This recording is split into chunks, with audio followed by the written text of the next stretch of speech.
Bonsoir, bienvenue à vous en direct. Votre émission pour aller plus loin ce soir sur le début du démantèlement du campement de Calais.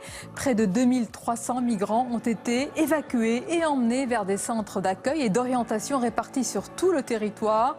Cette première journée s'est déroulée dans le calme, mais de nombreuses questions demeurent, notamment sur notre politique d'asile. Et c'est le thème du débat avec de nombreux invités en notre compagnie.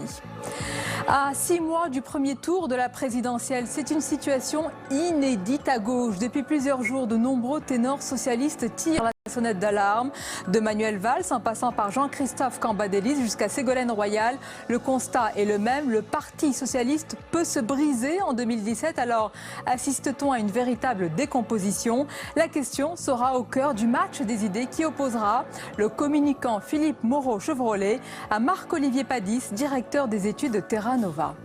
Enfin, l'entretien. Mon invité est un éternel curieux, scientifique, prospectiviste. Joël Deroné surfe sur la vie comme sur les vagues et il continue à se poser 1000 questions. C'est le cas avec son nouveau livre intitulé « Je cherche à comprendre les codes cachés de la nature ». Le grand entretien, c'est tout à l'heure. Voilà donc pour le programme. Merci de nous suivre. Pour réagir à l'émission, c'est le hashtag OVPL. Et avant d'accueillir mes premiers invités pour le débat, tout de suite, c'est le tour d'horizon de l'actualité politique du jour.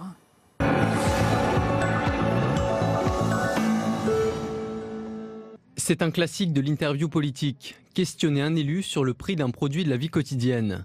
En 2012, NKM avait trébuché sur le montant d'un ticket de métro. Aujourd'hui, Jean-François Copé, à l'origine d'une polémique fameuse autour du pain au chocolat, a séché sur le prix de la viennoiserie. Alors, écoutez, ça dépend des tailles. Je pense que ça doit être aux alentours de 10 ou 15 centimes d'euros, peut-être. Non, c'est plus que ça. 1,10 €, 1,30 €. Si vous avez chez Pierre Hermé, c'est 2,20 €. Chez Paul, c'est 1,50 €. Primaire de la droite.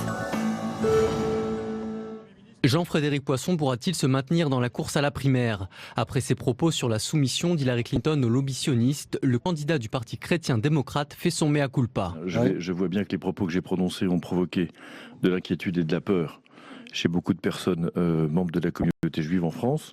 J'en suis désolé. Je leur demande pardon pour ça parce que ça n'était pas mon intention de blesser. Reste à savoir si ces excuses seront suffisantes pour la haute autorité de la primaire qui doit décider demain d'engager ou non une procédure d'exclusion. Terrorisme. Les maires en première ligne pour lutter contre la radicalisation. Le gouvernement veut impliquer davantage les acteurs locaux dans la détection des comportements à risque, sans pour autant communiquer aux maires la liste des fichiers S installés dans leur commune. Travailler ensemble ne signifie pas que l'on peut tout partager, ni entrer dans la confusion des responsabilités de chacun. Être efficace dans la lutte contre la radicalisation, c'est d'abord veiller à ne pas compromettre les enquêtes en cours et à ne pas éveiller les soupçons des individus qui font l'objet d'investigations de la justice ou des services de renseignement. En retour, être efficace dans la vigilance et la prise en charge, c'est pour les préfets le devoir d'informer régulièrement les maires sur la nature et l'intensité des menaces qui concernent leur territoire. À l'étranger. Que sont devenus Mazen Dabar et son fils Patrick? Ces deux franco-syriens ont disparu à Damas en novembre 2013. Arrêtés à l'époque par les services secrets, leur famille n'a plus de nouvelles depuis et se tourne vers la justice française pour obtenir des réponses. C'est une requête exceptionnelle. C'est la première fois que des franco-syriens qui ont été victimes du régime de Bachar el-Assad portent plainte devant la justice française. C'était très important pour eux de pouvoir essayer d'obtenir l'ouverture d'une instruction pour que des juges français soient saisis et enquêtent sur la disparition forcée donc de ce père et de ce fils qui sont disparus dans les prisons de Bachar el-Assad depuis 3 ans maintenant. Europe. Le Premier ministre canadien Justin Trudeau estime qu'un accord est toujours possible jeudi à Bruxelles à l'occasion du sommet prévu pour la signature du CETA. En attendant, ce projet d'accord divise la Belgique et paralyse l'Europe. L'opposition du Parlement wallon à la signature du traité de libre-échange avec le Canada bloque la situation. Les pressions se multiplient. Le Conseil européen réclamait une réponse des Belges aujourd'hui. Elle n'est pas venue. À l'étranger. Un brasier à l'aéroport de Malte. Sur ces images, les pompiers tentent d'éteindre les débris d'un avion de reconnaissance de la défense française qui s'est écrasé ce matin sur l'île, tuant les 5 personnes à son bord, dont 3 appartenant au ministère de la Défense. L'armée a refusé de dévoiler la nature de la mission confiée à ce vol.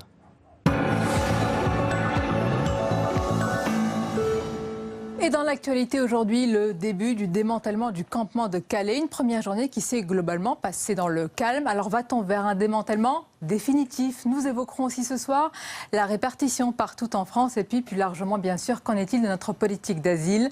Sur tous ces sujets, nos invités ce soir, Marie-Laure Fage, bonsoir. Bonsoir. Et bienvenue, vous êtes secrétaire nationale du Parti socialiste aux droits de l'homme et à l'humanitaire. Face à vous, Valérie Debord, bonsoir. Bonsoir. Porte-parole du Parti Les Républicains. À vos côtés, Jean-Sébastien Ferjou, bonsoir.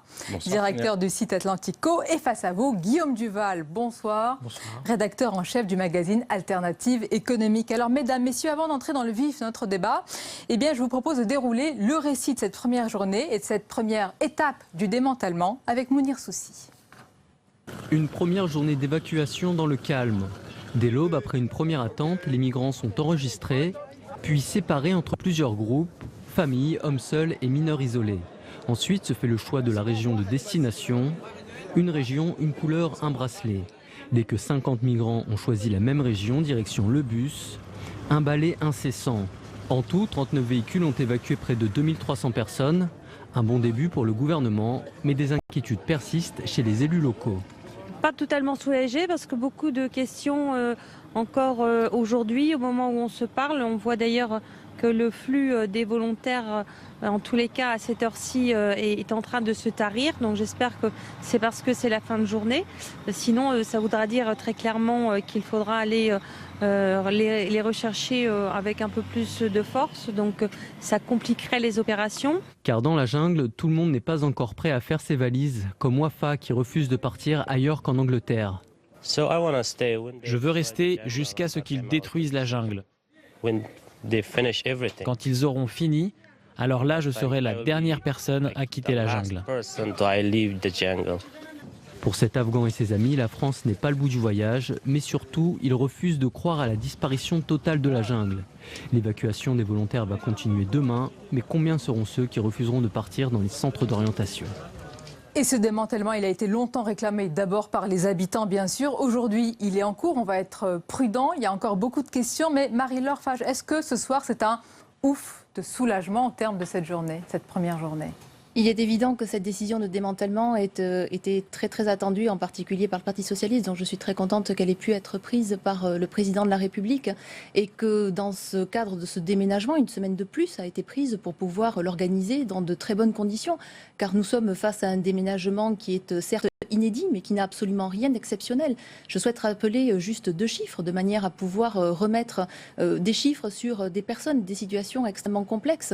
Il s'agit d'un démantèlement de 6400 personnes qui vont être réparties dans 450 centres d'accueil et d'orientation pour une population française, que je rappelle, de 66,3 millions de personnes. Donc je crois qu'on est vraiment très loin d'une difficulté en ce qui concerne l'intégration. On va parler de cette répartition, mais d'abord sur cette première étape. Valérie Debord, c'est désormais effectif. Vous-même, l'opposition, vous le réclamiez.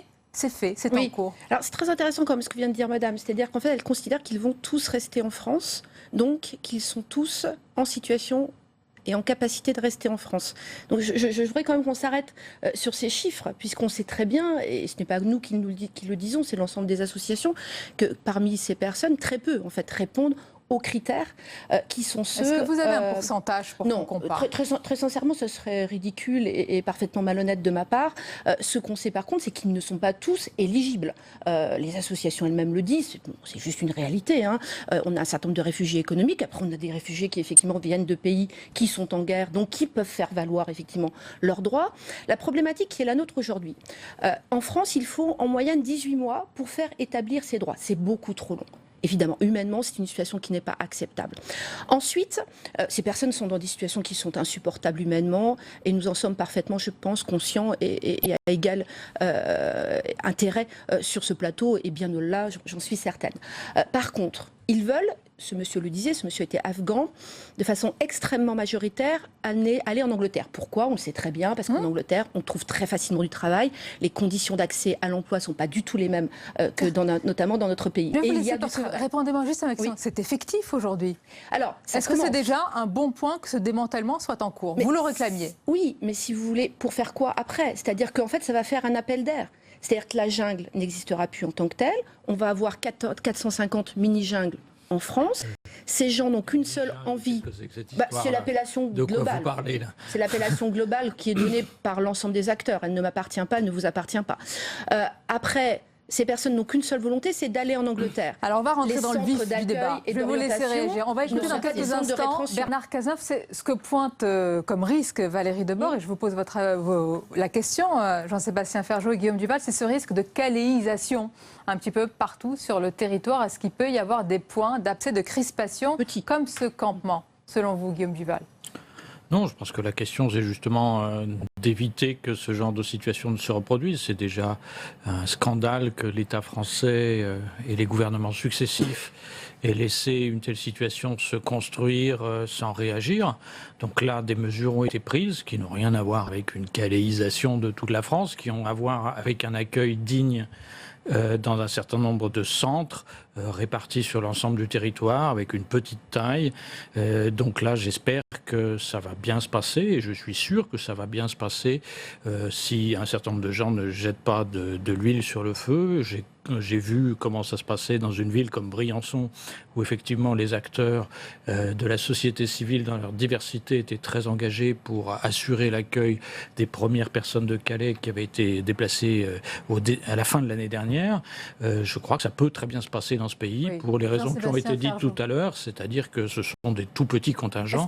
Ça n'a strictement rien à voir, en particulier avec ce que la société allemande a été capable de faire et d'accueillir. Est-ce que Marie-Laure Fage et Guillaume Duval ont raison de rappeler cette proportion finalement de chiffres de migrants par rapport à notre pays, par rapport à ce qu'on accueille, par rapport à nos voisins comme l'Allemagne? Est-ce que ça relativise un petit peu ce dont on parle ce soir?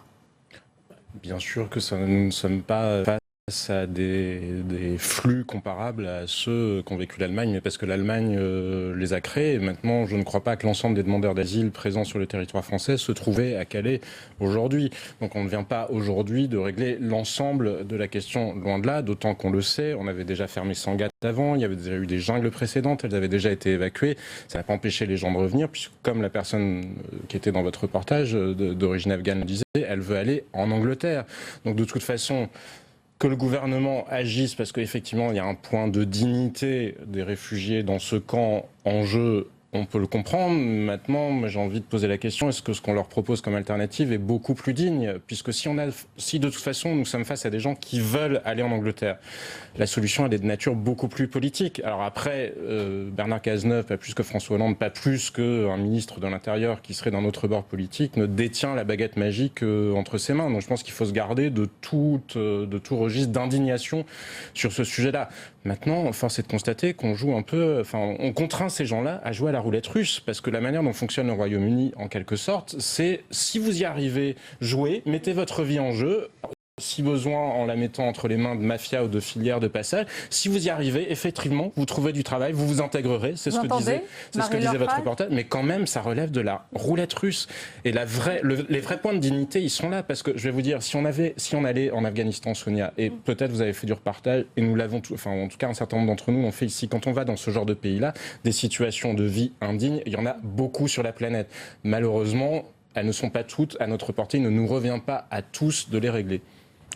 Bien, donc je vous ai écouté de façon extrêmement polie, voilà, bien évidemment, pour faire actionner vos arguments. Je crois que là, si on revient à la question du démantèlement de Calais, Calais, c'est la véritable solution. On est sur une disposition, je ne sais pas si vous avez eu la chance de pouvoir aller à Calais, de pouvoir discuter avec les associations, de pouvoir rencontrer, de pouvoir échanger sur les parcours migratoires des personnes. Les associations, oui, la plupart d'entre elles n'étaient pas forcément en faveur du démantèlement du camp. Vous avez pu vous plaisanter. Alors ça, c'est totalement faux. Totalement faux. Les associations sont vraiment en faveur du démantèlement. Aujourd'hui, il y a une totale unicité de voix. D'ailleurs, tout le monde est en faveur du démantèlement. Toutes les associations présentes Toutes les associations sont en faveur du démantèlement. Bien évidemment, elles font leur boulot d'associatif et regardent les conditions de mise en œuvre. Officiellement et même officieusement. Et même officieusement. Elles se mettent d'accord pour regarder la manière dont va se dérouler de manière technique le démantèlement, mais elles sont toutes vraiment d'accord. Parce qu'aujourd'hui, s'il vous plaît, excusez-moi, laissez-moi terminer, s'il vous plaît. Laissez-moi terminer, s'il vous plaît. Ce démantèlement, nous sommes vraiment sur une mise à l'abri par rapport à de la dignité de certaines personnes. Aujourd'hui, nous avons le devoir, face à la période hivernale qui va arriver, de mettre à l'abri ces différentes personnes, de les mettre dans une démarche administrative et juridique d'étude de leur demande d'asile. Est-ce qu'elle relève ou pas du droit d'asile? Pourquoi vous ne l'avez pas fait avant? Très honnêtement, pourquoi on ne l'a pas fait avant? Mais vous savez que Madame Calais... conditions pour que ça se fasse. Et puis c'est une histoire de 10 ans, Calais.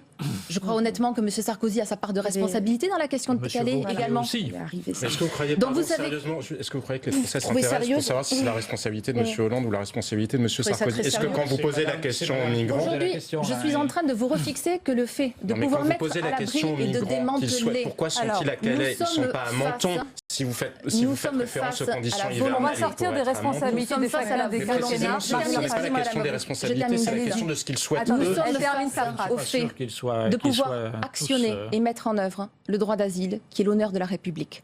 Alors Valérie Debord, laissons une chance à ces personnes de l'honneur étudier, s'il vous plaît, la situation de ces personnes. Je vais vous laisser réagir, je voudrais juste qu'on écoute. C'était en fin d'après-midi Bernard Cazeneuve qui faisait justement un premier point de cette première journée d'évacuation. Écoutez les propos du ministre de l'Intérieur et vous réagissez juste après. Merci. 2318 migrants ont été mis à l'abri. 1918 majeurs ont quitté Calais à bord de 45 bus pour rejoindre 80 centres d'accueil et d'orientation situés dans 11 régions de France et 400 mineurs ont été orientés et eux aussi mis à l'abri au centre d'accueil provisoire dans l'attente de l'instruction de leur dossier, rejoignant les 200 mineurs qui s'y trouvaient déjà. Ce sont donc 600 mineurs isolés qui sont désormais en sécurité au sein du CAP. Valérie Debord, à partir de cette situation, qu'est-ce que vous craignez? Un appel d'air? La première chose, c'est cette façon de faire du gouvernement en catimini sans avoir prévenu aucun des élus locaux sur le choix de 450 lieux d'hébergement. C'est proprement indigent de la part de ce ministre, de M. Cazeneuve. Il s'est senti obligé de le faire que quand il a été acculé au Sénat, ici, dans cette maison, par un certain nombre de sénateurs qui lui ont reproché effectivement sa directive qui, de façon très claire, enjoignait au préfet de ne surtout pas prévenir les élus locaux. Dans quelle République est-on à partir du moment où la démocratie est bafouée? Ça, c'est déjà un élément très négatif qui ne permet pas justement une intégration en douceur. Parce qu'à partir du moment où les élus locaux ne sont pas associés, comment voulez-vous que ça se passe?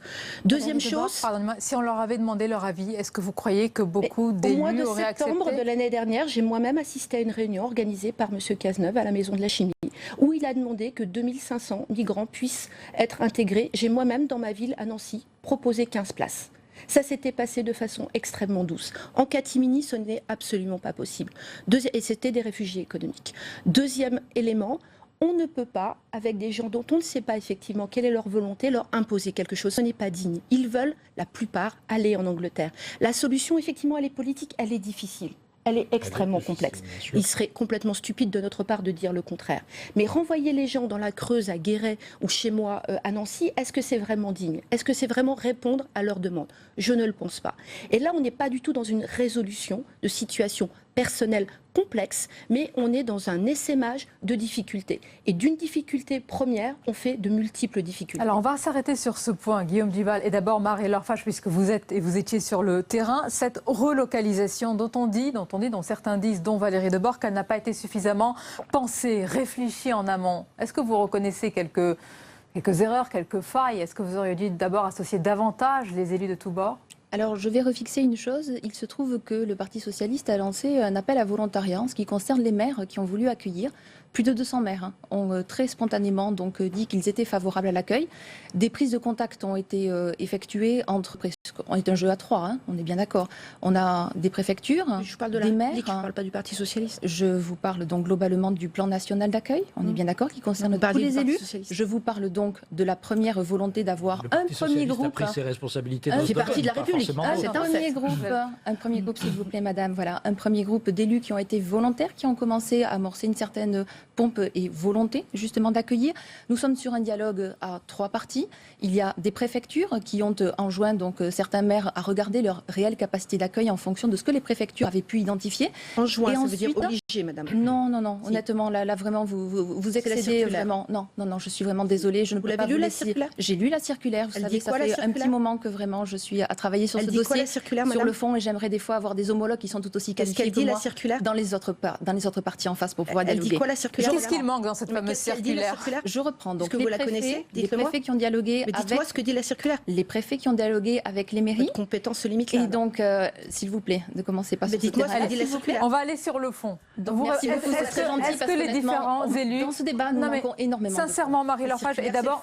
Comme on l'a dit, personne n'a le monopole de l'humanitaire sur ce plateau, ni de droite ni de gauche. Mais est-ce que vous avez suffisamment vraiment consulté tous les élus dans un esprit républicain? Dans un esprit républicain, tous les élus ont été consultés. Peut-être là où il y a une contraction temporelle.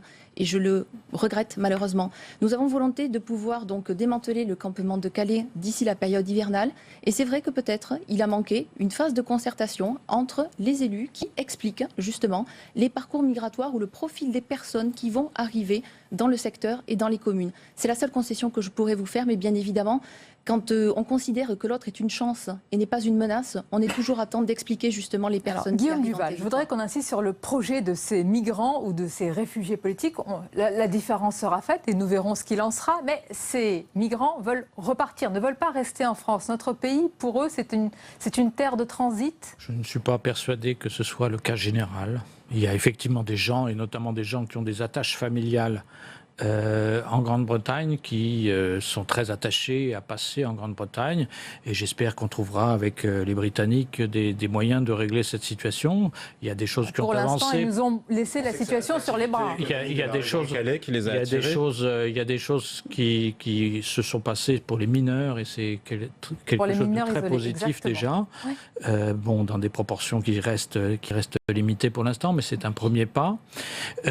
Pour le reste, si ces gens vont à Calais, c'est parce qu'il y a un rassemblement, une structure, des gens pour les accueillir, des passeurs pour les y emmener.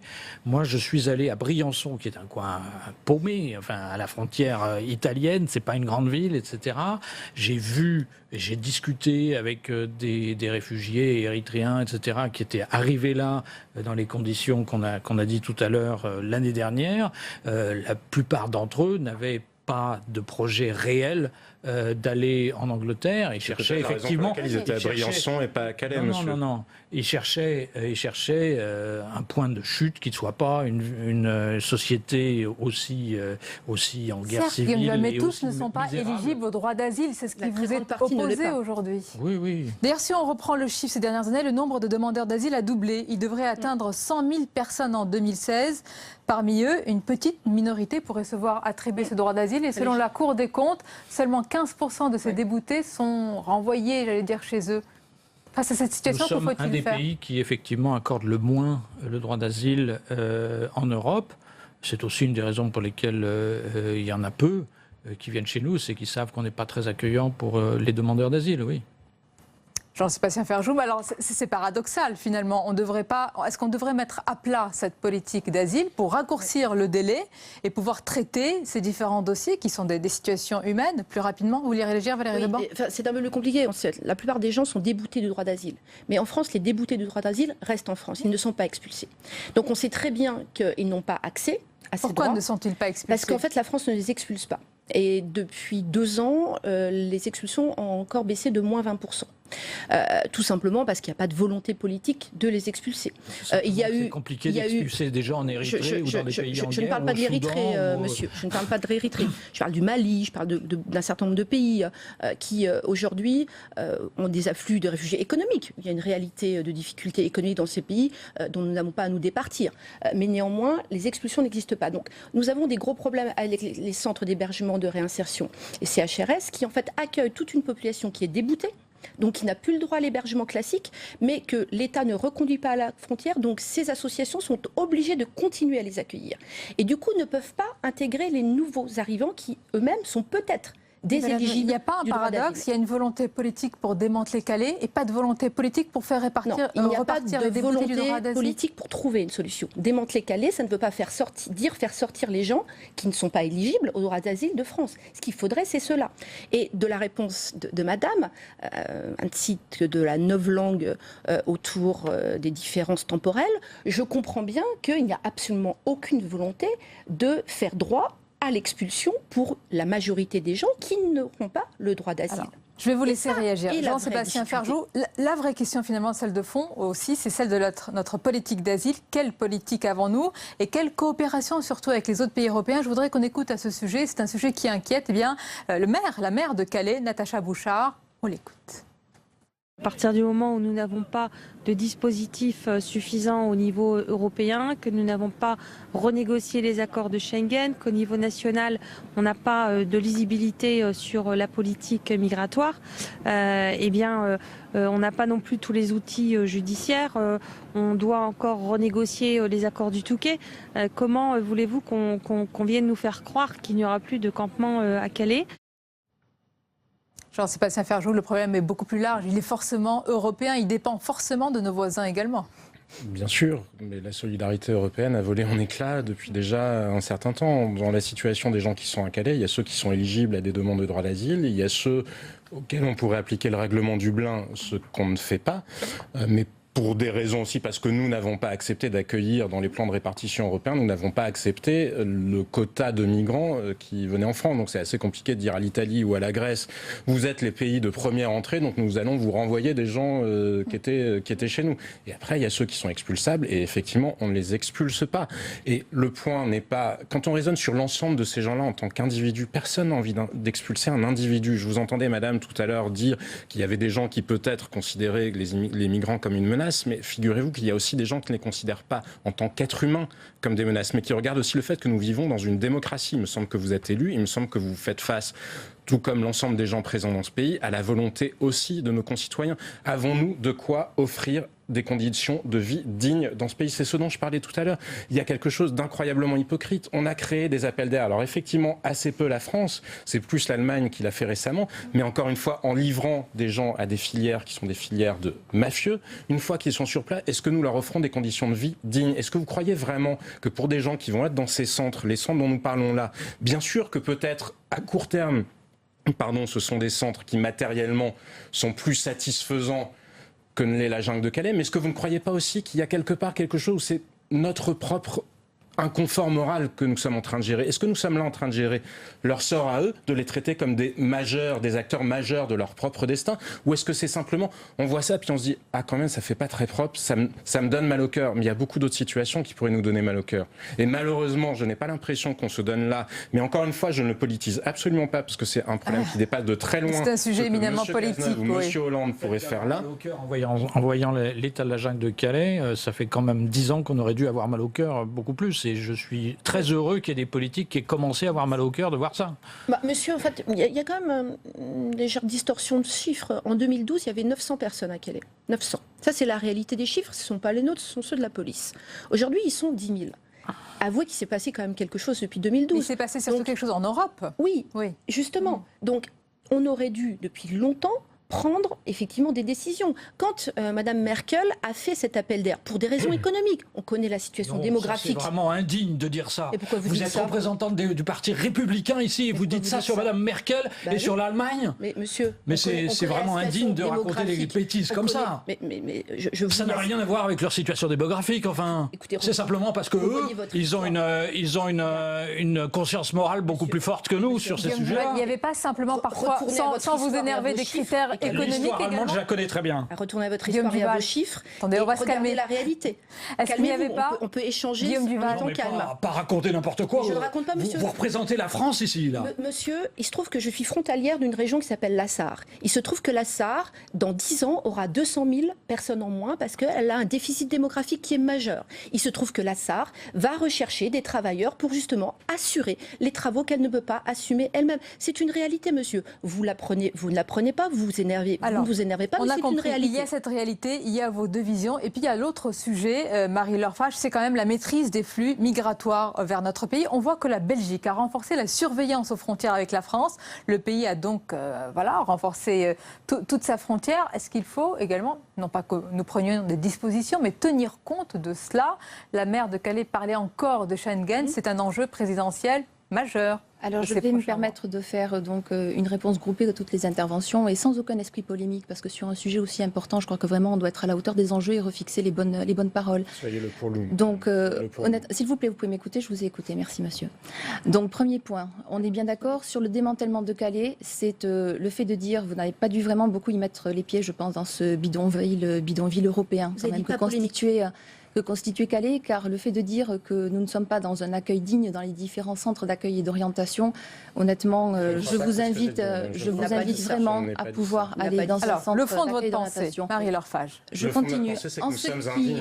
En ce qui concerne donc au niveau européen. Au niveau européen, dans un premier temps, je ne vais pas vous dire le contraire. En effet, il y a eu une faillite de l'Europe qui, selon l'intitulé, donc unie dans la diversité, a été malheureusement désunie dans la diversité.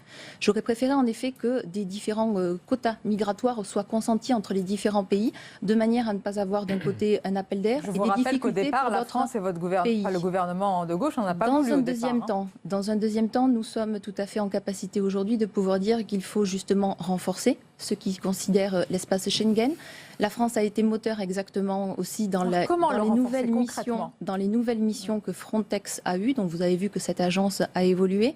Et je tenais également à dire que ce conflit migratoire est une question dont il faudra aussi à un moment se pencher de façon importante. Et la France a été à l'initiative de la conférence onusienne qui s'est tenue le 19 septembre dernier et qui a eu volonté de mettre en place à horizon 2018 un pacte entre 193 pays, justement, de répartition de ces réfugiés, avec la volonté de créer aussi un fonds mondial qui permettra de financer ce débat. Oui. Juste une question en termes de dignité. Pourquoi la France ou l'ensemble des pays européens n'ont contribué qu'à peu près à 20% des sommes qu'elles avaient promises au HCR, notamment pour les camps de migrants ? Parce que ça, c'est une question extrêmement concrète, madame. Il y a la dignité des gens qui sont ici, il y a aussi la dignité des gens qui sont dans des camps aussi en Jordanie, en Turquie, où je ne doute pas que vous soyez allés avec toute la dignité qui est la vôtre.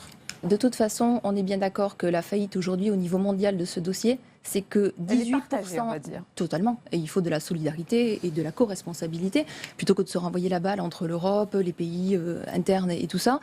On est bien d'accord que la difficulté aujourd'hui va être de renverser la vapeur, à savoir que les réfugiés aujourd'hui sont dans les pays frontaliers qui ne sont pas les plus économiquement riches, et à peine 18% des pays les plus développés accueillent la Jordanie, le Liban, la Turquie. Seulement, il y a des tas d'autres situations dans le monde, c'est le cas. Et ça pose des problèmes partout. Une fois qu'on a dit cela. Non, mais ce que je voulais vous dire, Sonia, c'est qu'on peut toujours nous culpabiliser ou culpabiliser les gens qui ont un avis tant soit peu différent et mettre en cause le fait qu'ils puissent respecter la dignité humaine. Mais enfin, le problème se pose exactement de la même manière au Chili avec les gens en provenance de Bolivie. Le problème se pose exactement de la même manière en Afrique du Sud avec les réfugiés qui viennent de République démocratique. Alors, je vais vous poser la question. Vous voyez, tous nos débats sont pervertis par le fait qu'on y injecte des considérations morales, alors que ce sont des débats qui dépassent de très loin. Soyons concrets. Valérie Debord, est-ce que l'enjeu des prochains mois de cette présidentielle, c'est de définir une politique migratoire viable pour notre pays et, j'allais dire, acceptable pour une grande majorité de Français également?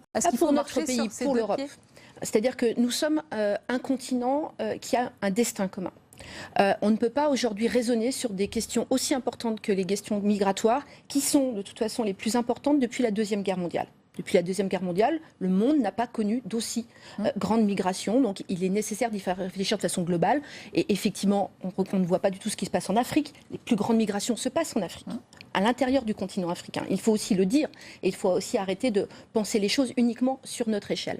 Mais il faut regarder ça. Il faut contribuer de façon beaucoup plus importante à ce qu'on appelle les hotspots, c'est-à-dire ces camps qui sont à l'entrée de l'Europe, leur permettre la dignité de vie. Et effectivement, la France en la matière est complètement indigente. Elle n'a absolument pas donné les moyens nécessaires. Et si François Hollande avait eu une présence au niveau de l'Europe, on ne serait pas à ce niveau. L'Europe, via l'Allemagne, a essayé de le faire avec la Turquie. Attendez, vous allez parler, Guillaume Duval. À ce niveau de difficulté. Donc aujourd'hui, cette réflexion, elle doit se penser de façon globale. On a la problématique, il faut le dire, de l'Angleterre qui est sortie de l'Union. Donc on ne peut pas être in et être out. À partir du moment où l'Angleterre est sortie de l'Union, elle doit effectivement ne plus avoir les mêmes capacités et on doit revoir complètement les accords du Touquet. Et aujourd'hui, la frontière ne doit plus être là où elle est. L'Angleterre doit elle-même traiter cette problématique. Vous regrettez de les avoir signés alors, Valérie Debord? C'était une situation différente. Nous n'étions pas dans la même crise migratoire et je rappelle qu'à ce moment-là, l'Angleterre était à l'intérieur de l'Union. Donc nous n'étions pas du tout sur les mêmes prérogatives. Il y a aussi un problème qui est un problème du signal que nous envoyons, du signal que l'Europe envoie. Parce qu'on peut employer les mots d'appel d'air ou pas. La question n'est pas tellement celle du vocabulaire. Mais que donnons-nous à voir à ces gens? Parce que vous connaissez aussi, quand vous allez à Dakar, que vous voyez des quartiers de gens qui sont rentrés d'Europe, qui n'osent pas retourner dans leur village parce qu'ils ont honte de dire que leur projet d'immigration a échoué. Il y a aussi des rêves, et je respecte infiniment les gens qui sont prêts à mettre leur vie en jeu pour avoir une vie meilleure pour eux et pour leur famille. C'est un problème qui est très complexe. Oui, mais il est très complexe, mais sauf qu'il y a aussi le signal que nous envoyons. Et le continent européen, et notamment avec Madame Merkel, elle n'a pas pris la peine de le faire en concertation avec le reste de l'Europe. Alors après, vous pouvez appeler ça démocratique si vous voulez, mais enfin, on voit à quoi ça a mené l'Europe. Ce signal-là, il faut se poser cette question-là. On va conclure sur l'Europe. Et finalement, le point de départ n'est pas le signal donné par Mme Merkel, parce qu'elle a géré des flux qui étaient bien présents. Mais est-ce qu'on subit, j'allais dire aujourd'hui, cette politique-là, sans concertation, même si vous la jugez humaine, digne et plus peut-être? On subit surtout le désordre qu'il y a à nos frontières et l'incapacité qu'a eu l'Europe d'avoir une politique étrangère et de défense commune jusqu'ici. Mais au-delà de ça, en ce qui concerne l'Allemagne, je crois que c'est d'abord et avant tout une réaction morale. C'est pour les mêmes raisons qu'ils étaient contre les Grecs qu'ils acceptent les Syriens. C'est parce que c'est des gens qui sont dans la difficulté, alors que les Grecs étaient des gens qui avaient triché, donc il fallait les punir. Dans la loi, qui n'ont pas donné 1 euro aux Grecs pour gérer leurs hotspots ou les camps de migrants qu'il y avait en Grèce. C'est une question de morale, et ce qui est surtout impressionnant en Allemagne, c'est pas tellement l'attitude de Mme Merkel, c'est l'attitude de la société civile, des gens. Simplement, les Allemands sont des gens qui ont une expérience de ce que c'est que d'avoir une ville complètement détruite et de devoir quitter sa ville et partir très loin. Ils ont eu beaucoup de migrants internes en Europe juste après la Seconde Guerre mondiale. C'est aussi pour ça qu'ils sont plus sensibles à ces questions-là que nous. Ça n'a strictement rien à voir avec la démographie. Et qu'il y a beaucoup plus d'incidents racistes et violents en Allemagne qu'il n'y en a en France. Si on avait voulu régler la question au niveau européen, ce qu'il aurait fallu dire, c'est que à Mme Merkel, c'est oui, on peut les accueillir et les répartir, mais à condition qu'on desserre les taux de l'austérité, à condition qu'on s'endette ensemble pour pouvoir les accueillir et leur installer des conditions de vie dignes sans prendre sur les budgets sociaux des On va conclure. Attendez, on va conclure. Marie-Laure Page. Allez, le mot de la fin, Marie-Laure Page, puisque vous vous occupez s'il vous plaît, de ce dossier. Est-ce que vous pouvez garantir ce soir que c'est un démantèlement définitif? Ou est-ce que vous nous dites, je n'en sais rien, ils peuvent revenir et Calais peut se reformer de nouveau? Je crois qu'il ne faut pas confondre deux choses. Donc, d'un côté, nous avons des personnes qui vont être mises dans des situations d'accueil de manière à ce qu'il y ait quelque chose qui permette de les mettre sur un chemin de l'asile, et les personnes qui ne relèveront pas du chemin de l'asile, de fait, auront un autre traitement. Voilà. Donc, de façon très claire, écoutez, ça sera une mise dans les centres de rétention administrative et une expulsion du territoire. C'est ce qui doit être vu de manière parallèle. Nous aurons sûrement l'occasion d'en reparler. Merci beaucoup pour ce débat et cette situation complexe. Merci à vous. La suite de notre émission, à suivre dans quelques instants, c'est le match des idées. Et à 6 mois du premier tour de la présidentielle, c'est une situation inédite à gauche. Depuis plusieurs jours, de nombreux ténors socialistes tirent la sonnette d'alarme. Assiste-t-on à une véritable décomposition? Le match des idées opposera le communicant Philippe Moreau-Chevrolet à Marc-Olivier Padis, directeur des études de Terra Nova. Et c'est juste après la pause. À tout de suite. 25 juillet 1995. La France connaît son premier attentat islamiste commis sur son propre sol. Ces attentats, ce n'est pas seulement l'affrontement entre le groupe islamique armé, le GIA algérien et la France. C'est quelque chose qui nous prépare à ce que nous connaissons maintenant. Mais comment la lutte antiterroriste a-t-elle évolué depuis? Quels sont aujourd'hui les moyens de lutte? Terrorisme, le risque mouvant, jeudi à 19h sur Public Sénat. Michel Sapin est l'invité de l'épreuve de vérité. Le ministre des Finances répondra aux questions de Michel Grossior, de l'AFP et des Échos Radio Classique. L'épreuve de vérité, demain à 18h30 en direct sur Public Sénat. Les campagnes américaines sont connues pour être violentes, mais jamais un tel stade n'avait été atteint. Les femmes, l'argent, les mensonges. Depuis des mois, ces thèmes sont au cœur du débat. Mais quelle est la cohérence et la stratégie des deux candidats? Hillary Clinton a-t-elle réussi à s'en sortir par le haut? Et le populisme de Donald Trump va-t-il, comme on l'a dit, lui revenir en boomerang? Cette semaine, nous déshabillons en tout bien, tout honneur, deux candidats que tout oppose. Déshabillons-les, mercredi à 18h45 sur Public Sénat. Ouais, j'avais fait... Et bienvenue à vous si vous nous rejoignez à l'instant pour votre émission. On va plus loin en direct sur ce sujet à présent. La grande inquiétude chez les socialistes et une certaine panique à l'idée que la gauche serait pulvérisée en vue de 2017. Alors cela entraîne de grandes manœuvres en ce moment avec un foisonnement d'hypothèses de candidature comme celle de Manuel Valls ou encore Ségolène Royal. Alors assiste-t-on à une décomposition de la gauche? On en parle avec nos invités ce soir. Philippe Moreau-Chevrolet, bonsoir. Bonsoir Sonia. Communicant, président de NCBG Conseil. Face à vous, Marc-Olivier Padis, bonsoir. Bonsoir. Et bienvenue, directeur d'études du think tank Terra Nova. Messieurs, juste avant de parler de la gauche, Philippe Moreau-Chevrolet, votre réaction à la réponse ce matin sur Europe 1 qui a provoqué beaucoup de réactions. La réponse de Jean-François Copé à la question d'un auditeur qui lui demandait le prix d'un pain au chocolat. Entre 10 et 15 centimes, répond le candidat, très loin de la réalité. Est-ce que pour vous, c'est vraiment le symptôme d'une classe politique ou de certains politiques déconnectés avec la réalité ? Oui, bien sûr, c'est toute la classe politique française qui structurellement, en tout cas à ce niveau, parce que les élus locaux ne sont pas concernés par ça, enfin moins concernés, qui est déconnecté, sont des gens qui, en réalité, la journée de Jean-François Copé, ça commence à 6h du matin sur les matinales de radio, après il embraye avec des réunions politiques, il a un déjeuner politique, l'après-midi c'est des déplacements, le soir ça va être un dîner ou un meeting politique, il va passer sa journée, il va se coucher à minuit pour se réveiller 3 heures plus tard, en ne faisant que de la politique. Il n'a pas de contact avec les vrais gens.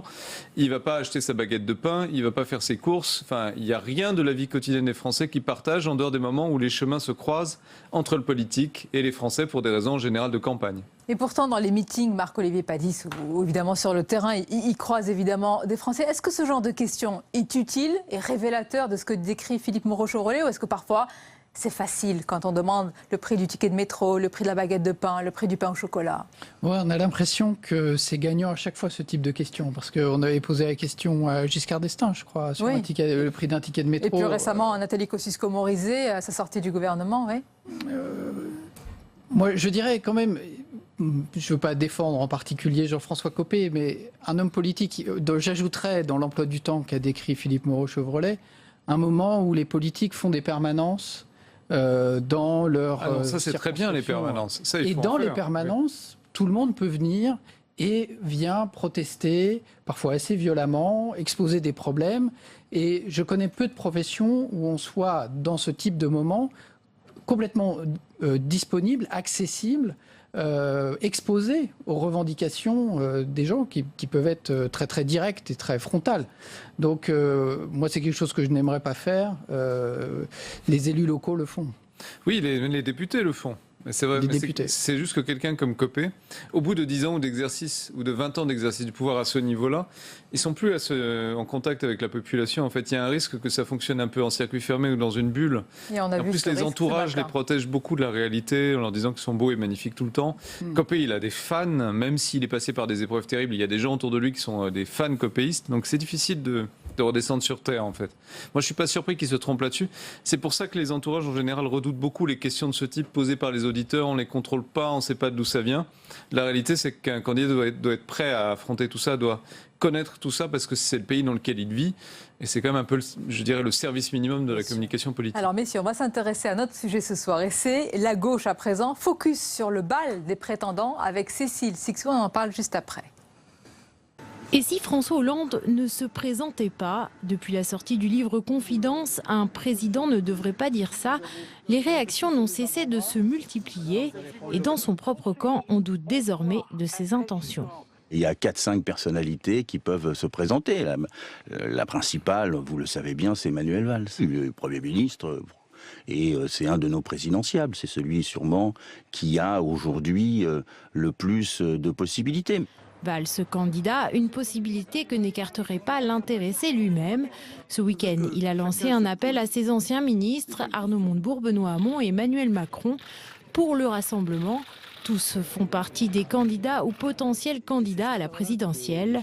Mais pour eux, le compte n'y est pas. Si on vient au pouvoir, c'est pas pour juste être ensemble et, comme il le dit, gouverner ensemble. C'est pour être en situation d'améliorer la vie des Français. On a des questions centrales qui nous sont posées. Le Front National est aux portes du pouvoir et il faudrait comme ça, aujourd'hui, se dire qu'est-ce qui nous sépare? On a gouverné ensemble. Bon, tout ça est, à mon avis, un peu court.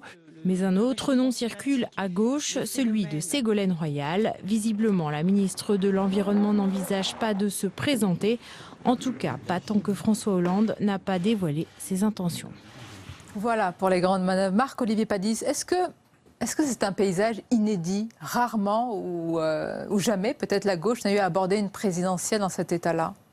Oui, une situation où le président sortant ne serait pas en état de se représenter, ça me semble tout à fait inédit. Il y a eu des cas aux États-Unis où ça s'est passé comme ça, mais en règle générale, la situation de président sortant est considérée quand même plutôt comme un atout, alors que là, ça semble un handicap très clairement.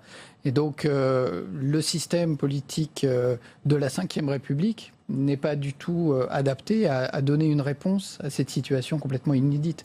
Et donc, le sous-outil dont on dispose pour arriver à régler ça, c'est les primaires.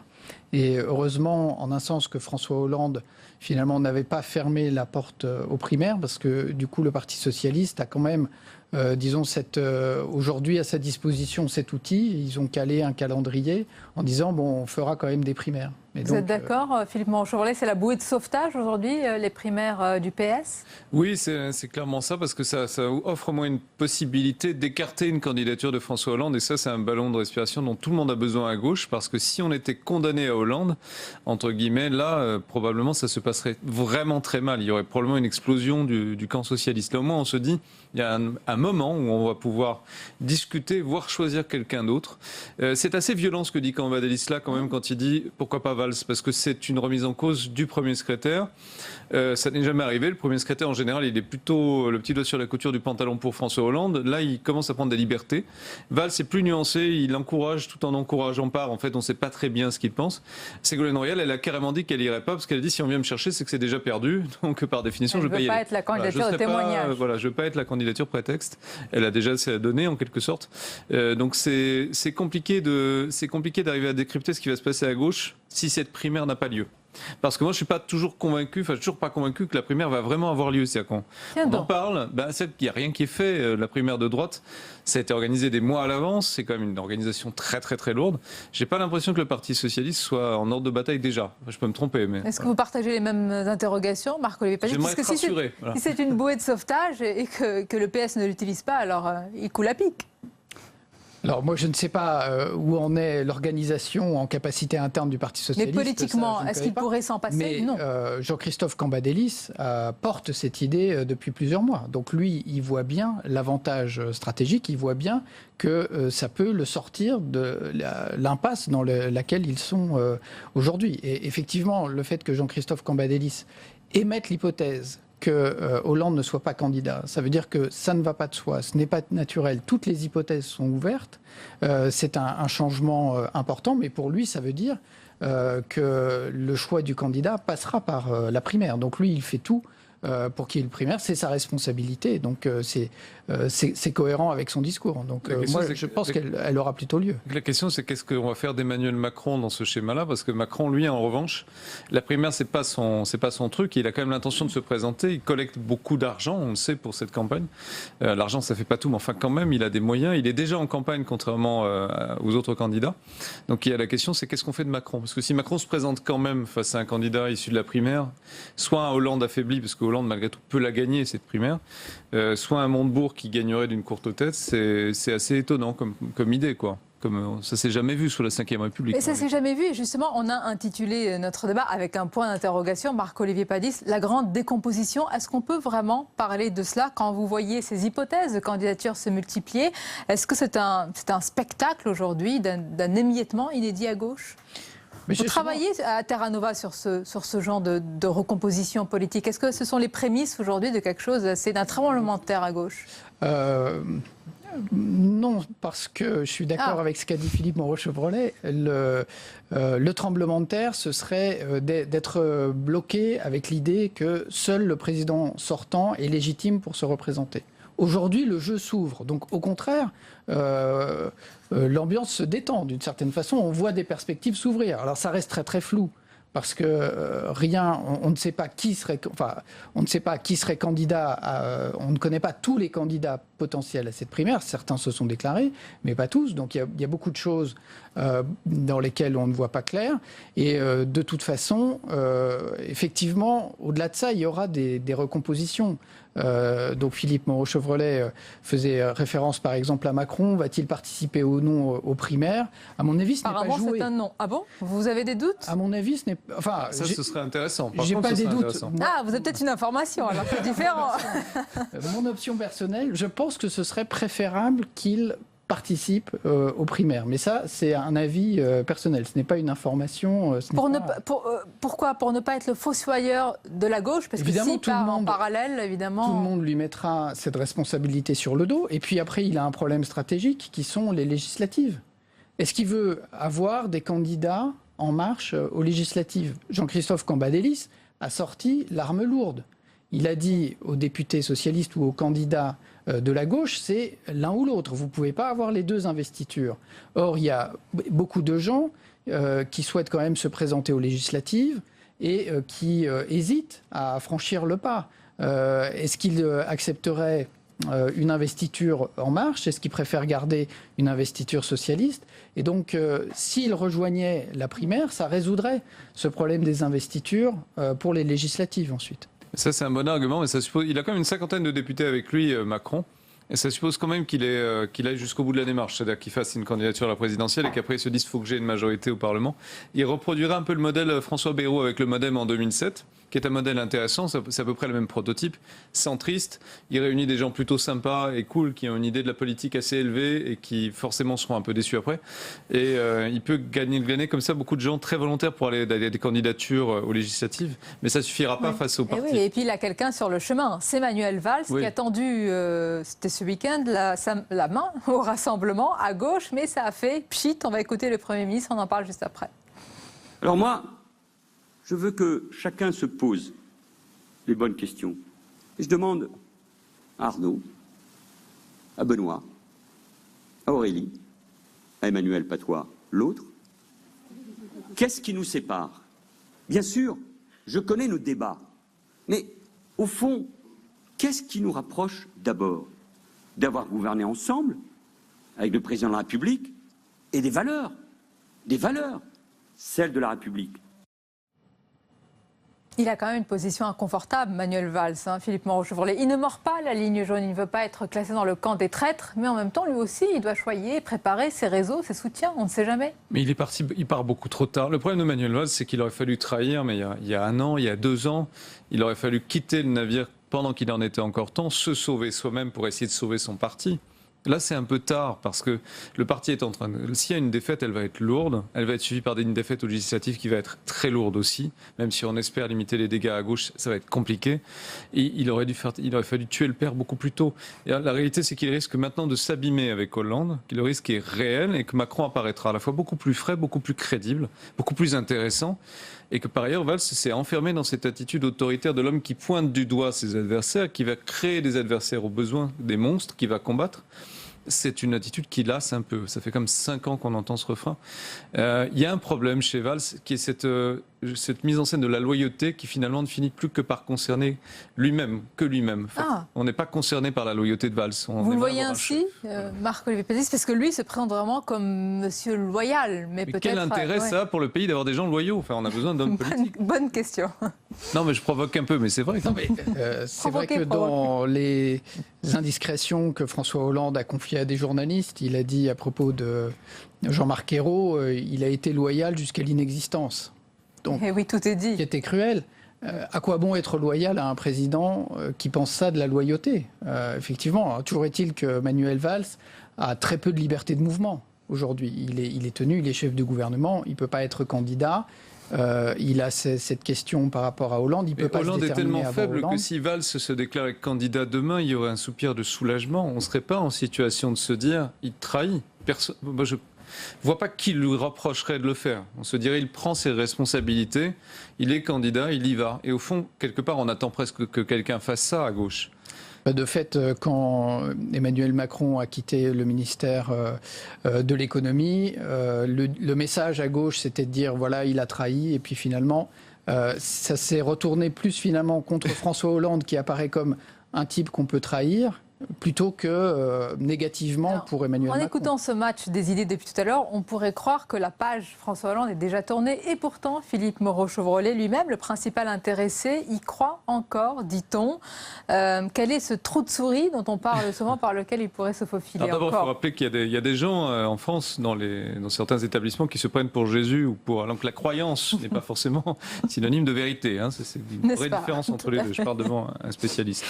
Mais non, le trou de souris, en fait, depuis le début, il espère que par le jeu des forces naturelles de la gauche contre la droite, par le jeu des blocs, cette espèce de mécanique naturelle dans laquelle il croit beaucoup, et parfois à raison, il va se constituer un bloc du progrès face à Marine Le Pen, et qu'il sera le champion par défaut de ce bloc, parce que personne n'aura réussi. Oui, mais la primaire de la droite ne se transforme pas en pugilat, comme ils auraient pu l'espérer à gauche. Donc. Le problème de François Hollande, c'est que l'absence de droite au deuxième tour d'une élection présidentielle, dans les circonstances actuelles, est absolument improbable. Alors la seule chose qui peut le sauver maintenant, c'est que le Front National soit une grosse baudruche et qu'on découvre qu'en fait, Marine Le Pen n'est pas capable de passer le premier tour. Enfin, il y a peu de chance à cela. Dans l'état actuel des choses, on ne l'estime pas, non. Mais lui pensait vraiment que cette mécanique de la gauche contre la droite, avec ce golem du Front National, allait marcher, vraiment. Mais là, c'est tellement irréaliste qu'on sait pas quoi dire. C'est une semaine d'ailleurs cruciale pour lui, Marc-Olivier Padis. François Hollande, aujourd'hui, c'est la première étape du démantèlement de Calais. Demain, il y a les chiffres du chômage. Ce sont les avant-derniers chiffres avant le mois de décembre, le mois où il devrait annoncer sa candidature. Jeudi, il voit les policiers.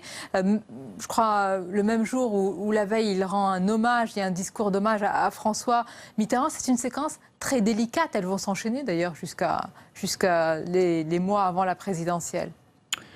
Oui, mais est-ce que c'est là-dessus qu'il peut capitaliser pour une campagne présidentielle ? Le problème, c'est comment est-ce qu'il peut s'adresser au pays ? Ce qui est la question depuis le début de son quinquennat. Avec son bilan aux Français ? Ce ne sera pas son bilan. Il faut qu'il présente autre chose. Avec quelle équipe ? Avec quel projet ? Avec quel discours ? Tout ça est complètement à construire. C'est la vraie question. Il ne peut pas être en contre seulement par rapport au candidat de la droite ou du Front National. Il lui faut un projet. Et aucun président, me semble-t-il, n'a fait campagne sur son bilan. Il n'a gagné en faisant campagne sur son bilan. Exactement. C'est ça la difficulté. Et comme son bilan est très contesté, ou moi je dirais plutôt il est relativement illisible en raison de toutes les difficultés de communication, les échecs qu'il a créés lui-même, tout le brouillage sur sa communication qu'il a créé lui-même. De toute façon, la question du bilan, elle se posera dans le fond au-delà de l'élection présidentielle. Philippe Moreau-Chevrolet, pour conclure, pour résumer, tout est noir, mais tout n'est pas perdu pour lui quand même. C'est ce qu'il doit penser. Non, il a un trou de fourmi, je crois que c'est l'expression des sondeurs, il a un trou de fourmi, il peut éventuellement y arriver. C'est quelqu'un qui est quand même passé de 3% en président de la République, alors par un concours de circonstances historiques incroyable. Il est possible qu'il bénéficie à nouveau d'un concours de circonstances historiques incroyable. Il a gagné à la loterie nationale une fois, pourquoi pas deux, je veux dire, mais on ne peut pas fonder, le problème c'est qu'on ne peut pas fonder toute une politique là-dessus, et qu'en faisant ça, il enterre son camp, parce que tout son camp est en train de jouer à la loterie, alors que c'est pas ce qu'on devrait être en train de faire. On devrait être en train de discuter politique. Et nous verrons tout ça dans les prochaines semaines et les prochains mois. Merci beaucoup, messieurs, pour votre analyse et ce débat. Merci à vous. Dans quelques instants, c'est le grand entretien avec Joël Deroné, scientifique, prospectiviste et éternel curieux. Mais d'abord, le tour d'horizon de l'actualité politique du jour.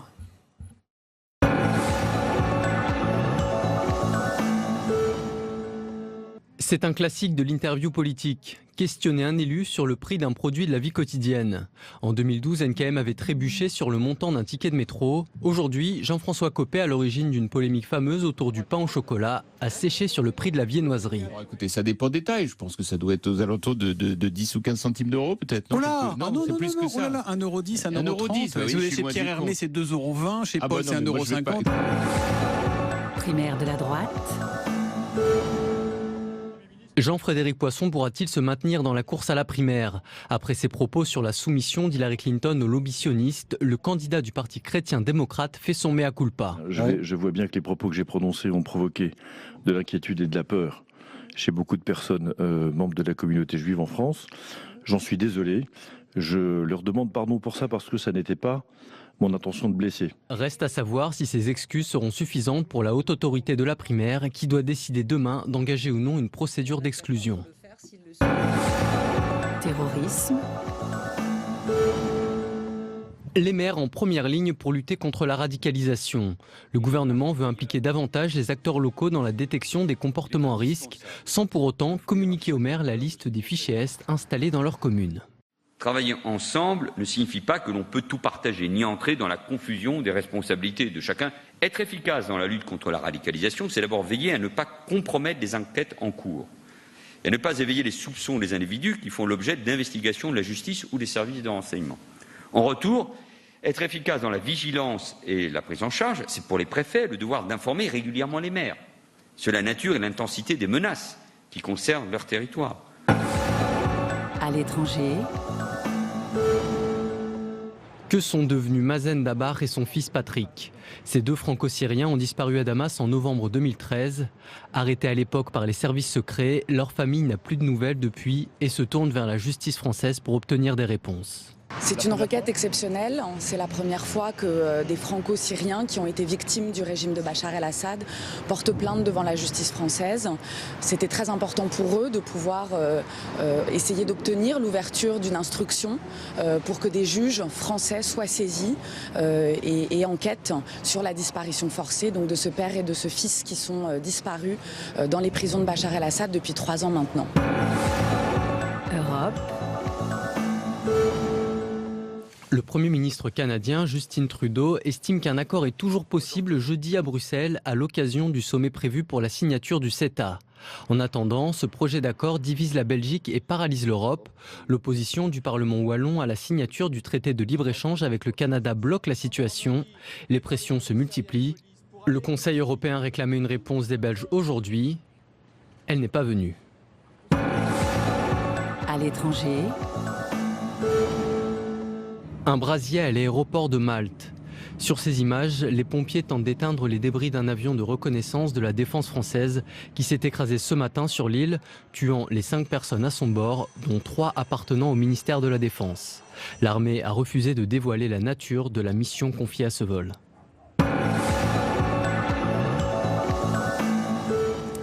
Et c'est l'heure de la revue de presse à présent. On découvre ensemble les unes de vos quotidiens. Et d'abord, celle remarquée de Libération. CETA, vive la Wallonix. Nous sommes en 2016, après Jésus-Christ. Toute l'Europe est prête à signer le traité de libre-échange. Et pourtant, une région belge refuse la Pax Canada. Voilà, c'est le village d'irréductible à la une de Libé. La Croix, à présent, qui revient sur cette première journée de démantèlement de ce que l'on appelle la jungle de Calais. L'opération de prise en charge des 6 000 à 8 000 réfugiés de Calais a débuté hier dans le calme et devrait se poursuivre jusqu'à la fin de la semaine. Les Échos, cette une sur le budget, ces économies que l'on n'ose pas faire. Lancée il y a 2 ans, la revue des dépenses est soldée. Pour le moment, par un cuisant échec, près de 2/3 des Français demandent pourtant une diminution des dépenses publiques. Enfin, le Figaro qui revient sur la bataille de Mossoul. La coalition se heurte à la résistance de Daesh. L'offensive sur la 2e ville d'Irak déclenchée il y a à peu près 1 semaine est freinée par les pièges et les attaques suicides des djihadistes. Voilà pour cette revue de presse. Tout de suite, c'est l'entretien pour aller plus loin ce soir.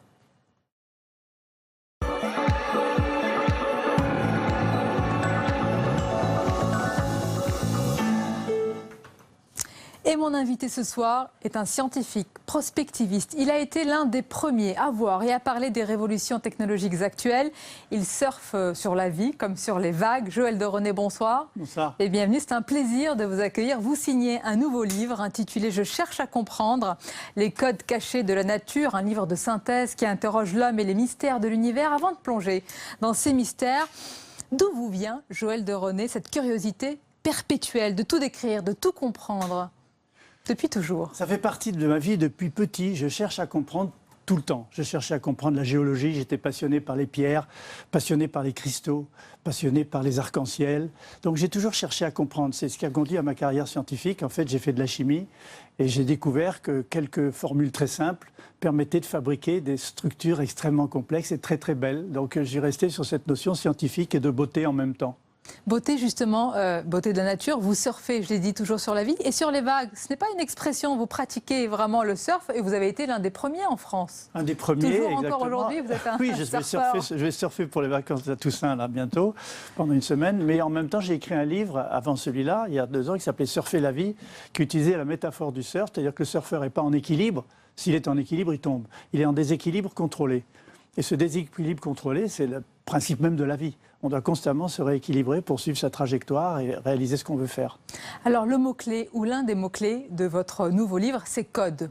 Code au pluriel. De quoi s'agit-il? Est-ce que ce sont tous les codes qui dictent un peu notre vie? Alors, pas notre vie seulement, si vous voulez. Il y a des codes de la nature qui ont programmé la nature. Le code génétique, par exemple, qui programme toutes les espèces vivantes. Mais il y a aussi des codes chimiques, des codes physiques, des codes biologiques qui font en sorte que la nature, finalement, c'est ça qui m'a frappé, pourquoi j'ai écrit ce livre, conduit à une forme de similitude entre des quantités de structures très différentes. C'est pour ça que je parle des trucs, entre guillemets, de la nature dans mon livre. Et les codes ont continué chez nous, puisque nous programmons la société des humains avec des codes. Le code du travail, le code des impôts, le code pénal, le code de conduite, le code de la route, le code source de l'informatique, le digicode de chez vous, etc. Donc la vie est programmée par des codes, la nature a été programmée par des codes, et nous, les scientifiques, on cherche à découvrir ces codes de la nature. Quand on parle de codes secrets, c'est pas pour faire du mystère éditorial, c'est simplement pour dire que ces codes sont secrets pour le grand public, qui les découvrent grâce à des vulgarisateurs comme nous et beaucoup d'autres.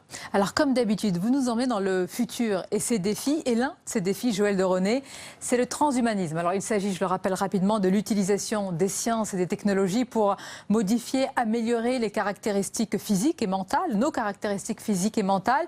Et vous y voyez un risque majeur, important? Alors, je crois que tout mon livre est fondé sur 3 émotions, en fait. Une émotion de l'émerveillement, on vient d'en parler, l'inquiétude devant certaines technologies et l'espoir de trouver le moyen de proposer des solutions alternatives pour s'en sortir. Alors parmi les inquiétudes, il y a l'inquiétude de la manipulation du code génétique, je l'ai dit dans des livres précédents.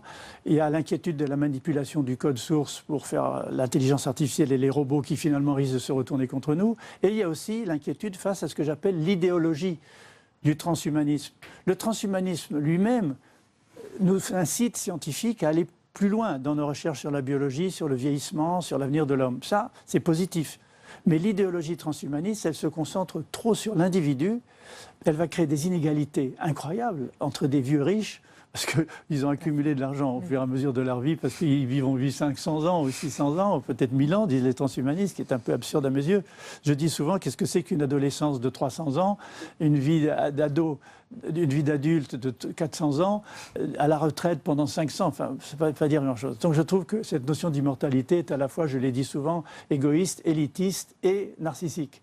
Donc moi, je me concentre avec beaucoup d'autres chercheurs et des philosophes aussi sur l'individuel, la collectivité organisée. C'est ça, c'est l'espoir. Face à l'idéologie transhumaniste, vous espérez cette autre voie, décrivez-la nous. Alors exactement, d'abord je ne suis pas sûr qu'on va y arriver, c'est une proposition. On l'espère, vous l'espérez. C'est une proposition, je l'espère, je pense qu'on a les conditions pour le réussir.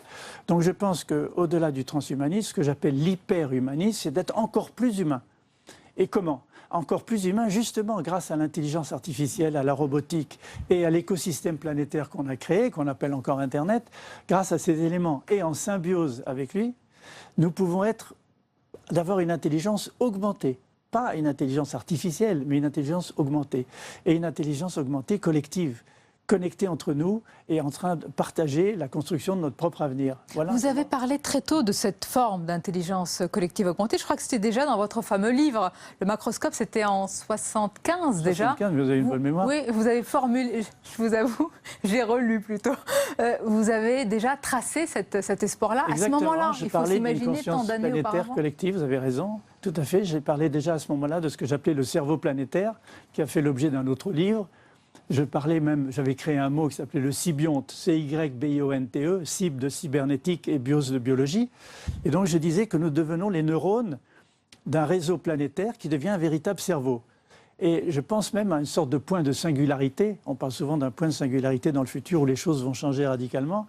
Je pense que ce point de singularité viendra dans le futur, peut-être dans 5 ans, peut-être dans un siècle, peut-être dans 2 siècles, du fait que ce système planétaire, ce cerveau planétaire va prendre conscience de lui-même. Oui, mais d'accord. Joël de René, qu'est-ce qui vous fait espérer, croire qu'on va aller vers ce chemin de l'hyper-humanisme, donc une société quand même avec une collectivité mieux organisée et respectueuse? Les nouvelles générations, est-ce que c'est d'abord ces nouvelles générations sur lesquelles il faut compter?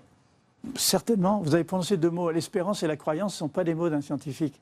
L'espérance, l'espoir, oui, mais la croyance, non. J'ai trouvé des traces de croyance dans votre livre. Alors, je vais en parler. On y reviendra. On y reviendra. De croyance, pas vraiment. Mais enfin, de spiritualité. Une forme de spiritualité laïque, ça, je veux bien. Donc, une forme de croyance, non, mais une forme d'espoir en l'homme.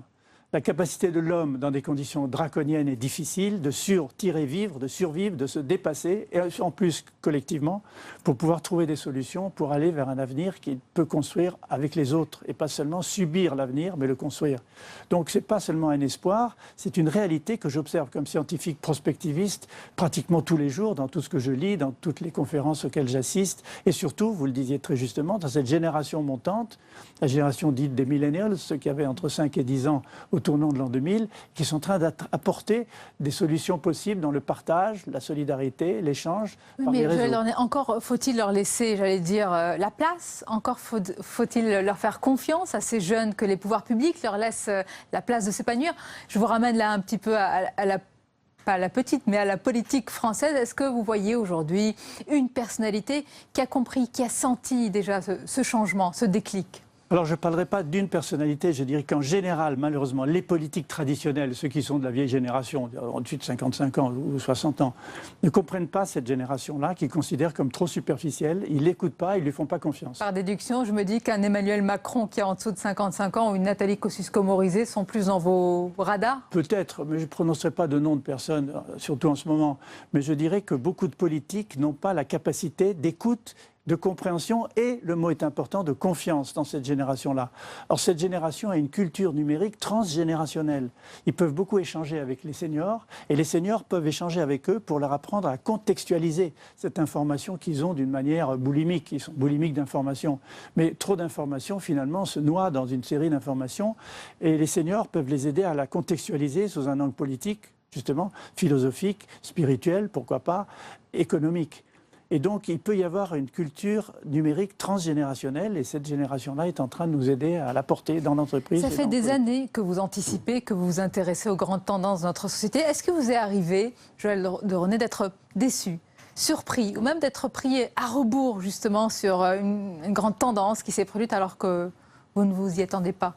Oui, ça m'arrive beaucoup. En général, oui. Si vous voulez, je m'aperçois que des trucs que j'ai racontés il y a 20, 30 ou 40 ans se réalisent. Ce qui me renforce dans ma capacité de prospective et qui renforce les gens qui me demandent de venir faire des conférences ou de leur donner des conseils à des entreprises en disant finalement il a dit ça et c'est arrivé. Or, il y a 2 ou 3 trucs que je me suis trompé. Par exemple, à un moment donné, j'ai parlé dans les années 70, fin des années 70, des machines à synthétiser les gènes. Des machines automatiques pour fabriquer des gènes humains qu'on pourrait ensuite transplanter et qui s'exprimeraient comme des gènes naturels. Et quand un journaliste m'a demandé, c'était en 77 ou 78, vous avez parlé de ça, monsieur de René, quand est-ce que vous pensez que ça arriverait? J'ai dit au tournant de 2020 ou 2030. En fait, c'est arrivé dans les fin des années 80. Donc là, je me suis planté, ça a été plus vite que j'aurais cru. Un autre truc dont j'ai mal réalisé l'impact, c'est la robotique. Je reconnais que tout prospectiviste, entre guillemets, on dit que je suis, dans mes livres, dans mon livre L'homme symbiotique, je parle beaucoup des nanotechnologies, oui. Je parle beaucoup de la fusion du biologique et du numérique, auquel on assiste constamment en ce moment, avec les puces qui permettent de transmettre des informations directement du corps vers le numérique. Mais j'avoue que la robotique, et surtout la robotique anthropomorphe, les robots qui ressemblent à des humains avec des bras et des yeux qui bougent, ça ne m'a jamais vraiment beaucoup tenté. Je reconnais que j'ai fait une erreur. Ces grands changements dont on parle, ils passent aussi concrètement par les pays, mais très souvent, Joël de René, par les villes. Aujourd'hui, l'avenir, les changements passent par nos villes. Elles sont parfois, et c'est frappant, plus innovantes. À l'échelle locale, on trouve des innovations plus fortes qu'à l'échelle plus nationale. Comment vous expliquez ça? Il y a une décentralisation plus dynamique? Alors, il y a 2 choses. Il y a d'une part l'organisme vivant de la ville elle-même, dont je vais dire un mot, et surtout les maires, enfin les responsables de ville qui parfois vont plus vite et ont plus de souplesse d'action que les politiques traditionnelles. La ville, retenez cette phrase, elle est importante pour nous, elle est à la fois le support et la conséquence de l'organisme vivant global qui l'habite. C'est comme un récif de corail, il y a une symbiose entre la vie, les hommes, les humains de la ville, et la ville elle-même. On la construit et elle nous construit. En retour, elle change nos psychologies, elle tente de nous aider, elle change notre violence, elle change notre capacité de trouver des emplois, de trouver l'amour de sa vie, etc. Donc ça, c'est déjà une donnée. La ville est un organisme vivant qui est à la fois le support et la conséquence de ce qu'il fabrique de la ville. Mais en même temps, les mairies des villes sont capables d'avancer avec des progrès scientifiques ou technologiques beaucoup plus vite que des États. On le voit en ce moment avec ce qu'on appelle le mix énergétique. On entend beaucoup parler dans la transition énergétique. Le mix énergétique, comme vient de le dire Stanford University ce matin, et comme l'a déjà dit l'ADEME en France il y a déjà 1 an, on pourrait en France, et Stanford dit dans Le Monde, vivre entièrement avec des énergies renouvelables combinées entre elles, les économies d'énergie et l'efficacité énergétique. Au revoir le nucléaire, au revoir le central thermique. C'est ce que dit Stanford University. C'est pas pour demain en France. Hein. Sûrement pas, pour des raisons qu'on ne va pas discuter ici. Mais en tout cas, ils disent que c'est possible. Mais ça n'est possible qu'à condition de ce que j'appelle les 3 E. L'énergie renouvelable, je n'ai pas dit les énergies renouvelables. Bien noté. Parce que l'énergie renouvelable, il y en a 12, il faut qu'elles soient combinées entre elles. Les alternatives combinées à des ressources permanentes. Le vent et le soleil combinés à la biomasse, l'hydroélectricité, la géothermie, par exemple.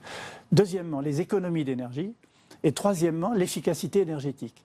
Le tout relié à une grille intelligente, qu'on appelle en anglais une smart grid, qui permet de distribuer cette électricité en fonction de l'offre et en fonction de la demande.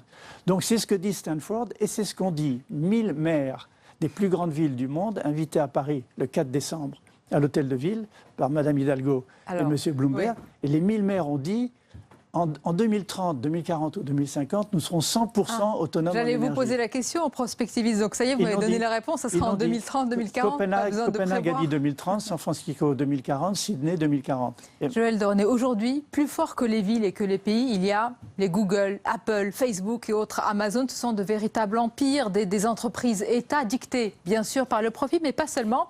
Est-ce que vous diriez qu'il y a une part une volonté de changer le monde, de siliconisation du monde? Oui, je m'en méfie beaucoup. Je dis d'ailleurs qu'il y a un risque de ces monopoles numériques que vous appelez des entreprises États. Par rapport aux États-nations que nous sommes, nous avons une structure pyramidale. Eux, ils ont une structure transversale, mondiale. Ils sont impossibles à contrôler. Donc, ils représentent un véritable risque numérique pour nous tous. En plus, ils stockent du big data, c'est-à-dire des informations sur nous, dont ils s'en servent pour le revendre à d'autres.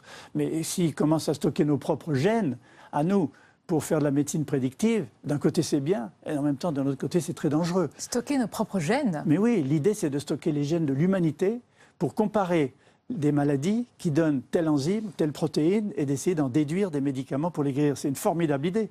Mais en même temps, ça veut dire que plus il y a de gènes, d'humains, plus il y a de chances de trouver, par l'intelligence artificielle, on revient à ce sujet, de trouver, d'extraire de cette base de données, Big Data, des informations qui permettent de trouver les nouveaux médicaments. Mais ça, c'est un risque qui est beaucoup plus important que de voler nos emails. Oui, c'est voler notre identité. Mais alors, face à ces gargantua numériques, qu'est-ce qu'on peut faire? Parce qu'on ne peut pas tenter de lutter. Comment un petit peu restreindre ce pouvoir sur nous, sur notre vie? Alors, dans mon livre, j'ouvre 2 pistes que j'ouvrirai très brièvement. La première, c'est que j'appelle l'épigénétique d'Internet. Alors, je rappelle que l'épigénétique, c'est ce qui permet de modifier l'expression de nos gènes par notre comportement alimentaire, sportif, management du stress, etc. C'est une discipline nouvelle en biologie fondamentale. Or, je dis qu'Internet a une sorte d'ADN, qui sont tous les logiciels qui servent à le faire fonctionner, que l'on peut modifier par notre comportement. Plus des gens téléchargent quelque chose, plus ils postent sur Facebook quelque chose, plus ça change Internet de l'intérieur. Or, ces monopoles numériques essayent de modifier l'épigénétique d'Internet, l'ADN d'Internet, dans leur intérêt à eux. Alors, les gouvernements ne pourront rien faire sur le plan pyramidal pour les réguler. Les seuls qui peuvent, c'est nous. C'est ce que j'appelle dans mon livre, d'un mot un peu compliqué, mais je l'explique, la co-régulation citoyenne. Mais vous l'expliquez parfaitement. On a vraiment le pouvoir un petit peu de lutter contre cela. On a le pouvoir de boycotter, de faire un cyber-boycott, de leur donner l'impression qu'ils ne sont pas seuls et que nous aussi, on est là. Il y a une résistance. Alors c'est frappant dans votre livre, Joël Deronné, de voir que vous accordez, et je reviens à ce qu'on disait tout à l'heure, une place importante, ou en tout cas sérieuse, à la spiritualité. Vous êtes un scientifique reconnu, avec évidemment un raisonnement très cartésien. Est-ce que ça, c'est pas incompatible? Écoutez, j'étais même surpris moi-même. De la recherche que j'ai faite pour ce livre m'a conduit à cet émerveillement que je décris dans le début de mon livre sur ce qui fait des fleurs, la queue du paon, les aurores boréales ou les arcs-en-ciel, qui sont des codes chimiques très simples ou physiques ou mathématiques. Pythagore lui-même avait été émerveillé par ça, Darwin aussi, Teilhard de Chardin. Donc cette harmonie de la nature me conduit à découvrir des choses que j'ignorais en moi-même. Et je reprends tout à fait dans mon introduction cette phrase extraordinaire de Einstein, lorsqu'il dit que la religion du futur sera une religion cosmique qui ne sera pas fondée sur un Dieu incarné, sur un dogme, sur un rite, sur une théologie, mais sur l'expérience partagée de l'harmonie et de l'unité en toutes choses, spirituelles et naturelles. Formidable phrase. C'est une phrase importante pour moi, parce que ça veut dire que l'harmonie de la nature, et ce que j'appelle dans mon livre, en long et en large, l'unité de la nature, peut donner des émotions, peut donner l'impression qu'il y a quelque chose, une force organisatrice que certains appellent Dieu. Je ne néglige pas du tout. C'est-à-dire qu'à force d'observer vous-même ces mutations, ça fait des années que vous les observez, vous vous demandez finalement, prosaïquement, ce qu'il y a derrière. Quelle est cette main invisible? C'est tellement beau. La main invisible, elle est trop utilisée par Adam Smith, ou bien pouvoir organisateur, force organisatrice. Il ne faut pas non plus donner l'impression d'un élan vital ou de ce qu'on appelle aux États-Unis, ce que je déteste, une forme de intelligent design, de conception intelligente. Non, mais beaucoup de scientifiques que je connais, et d'autre part des scientifiques précédents, ont dit que pour eux, il y avait une sorte de force organisatrice, de puissance organisationnelle que l'on voit dans la nature, dans l'harmonie, comme le dit Einstein. Presque palpable. Voilà, on le voit, on le sent. Et moi, incapable, comme vulgarisateur scientifique, de l'expliquer, alors que mon rôle dans mes 15 bouquins précédents, c'est d'expliquer des trucs compliqués, incapable de l'expliquer, j'ai écrit ce livre pour le révéler, comme moi je l'ai ressenti, en disant, écoutez, je ne peux pas vous expliquer qu'est-ce qu'il y a derrière, si vous permettez cette expression un peu prosaïque. Mais émerveillez-vous comme moi. Émerveillez-vous comme moi et faites-vous votre opinion personnelle. J'ai un exemple, la tapisserie de la licorne. Nous tous, on voit le résultat. Oui. Je la donne, effectivement, vous avez raison.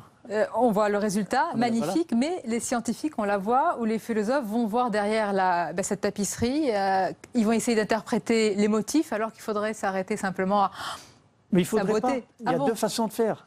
Vous avez dit il faudrait, comme si on était obligé de... Les croyants, vis-à-vis du monde, regardent la nature et comprennent tout de suite. Ils disent c'est Dieu, il n'y a aucun problème, la beauté de la nature, comme cette tapisserie. Nous, les scientifiques et aussi les philosophes, on est derrière.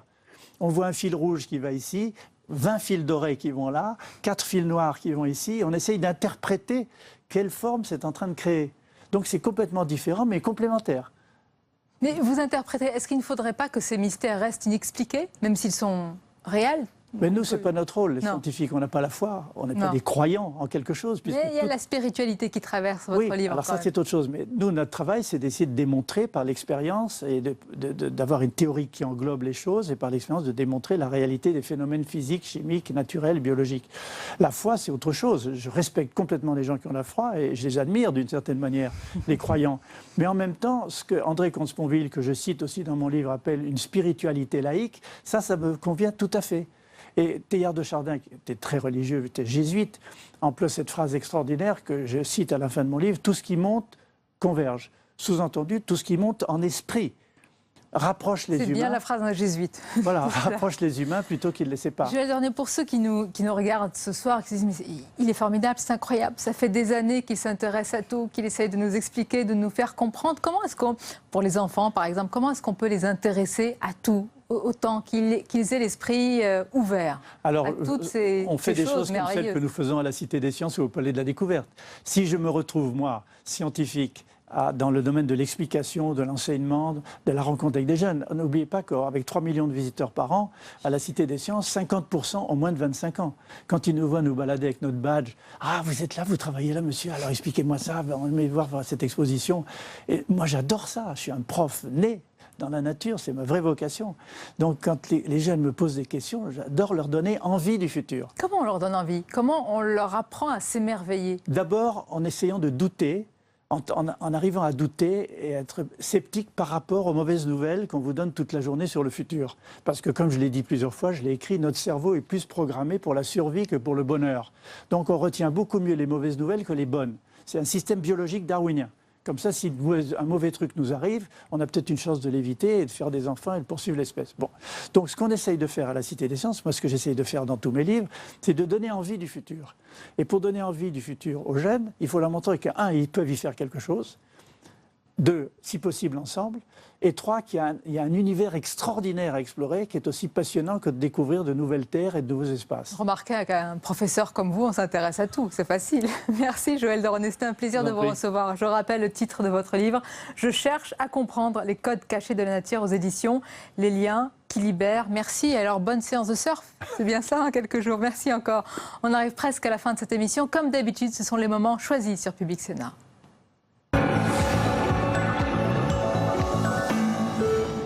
Des informations ont été données hier par des maraudes tout l'après-midi auprès des réfugiés pour leur expliquer un peu comment ça s'organiserait ce matin. Dans l'ensemble, ça s'organise plutôt bien et dans le calme. Et ça, il faut le souligner, c'était une inquiétude assez importante de la part des associations. Là où on est un peu plus en difficulté, c'est qu'on se rend compte finalement que ce sont les premiers arrivés qui sont servis. Et en ce qui nous concerne, les mineurs sur lesquels nous étions assez attentifs et les patients, évidemment, font des allers-retours en disant est-ce qu'on y va, est-ce qu'on n'y va pas, parce qu'il y a beaucoup de monde. Donc on essaie de pousser, je dirais, les autorités pour qu'elles puissent s'organiser un peu différemment, qu'elles rajoutent des files d'attente pour que ces mineurs et ces patients puissent être pris en charge de façon correcte. Je suis toujours pour l'arrêt de Notre-Dame-des-Landes. Ce dont j'ai peur, 1, c'est un projet aberrant, et 2, j'ai peur de la violence, parce que les zadistes se sont vraiment organisés. Vous avez des villages, vous avez des écoles, vous avez des épiceries, etc. Si la police intervient, je pense qu'il y aura des violences. Donc c'est pas la peine que la police intervienne. Il faut reporter, ce projet n'a pas lieu d'être. Il faut redéfinir sur l'ensemble du territoire quel est l'avenir de Notre-Dame-des-Landes, mais pour nous c'est non. Les Français, au fond, quand on leur dit sécu, ils pensent déficit, trou, pour parler comme eux. Et je ne comprends pas l'obstination que certains d'entre vous placent à nier l'amélioration considérable que nous avons réalisée grâce à des efforts considérables de la part de nos concitoyens. Je n'ai aucun état d'âme et aucune hésitation à dire que l'équilibre est là. Il faudra du temps pour que la confiance des Français revienne.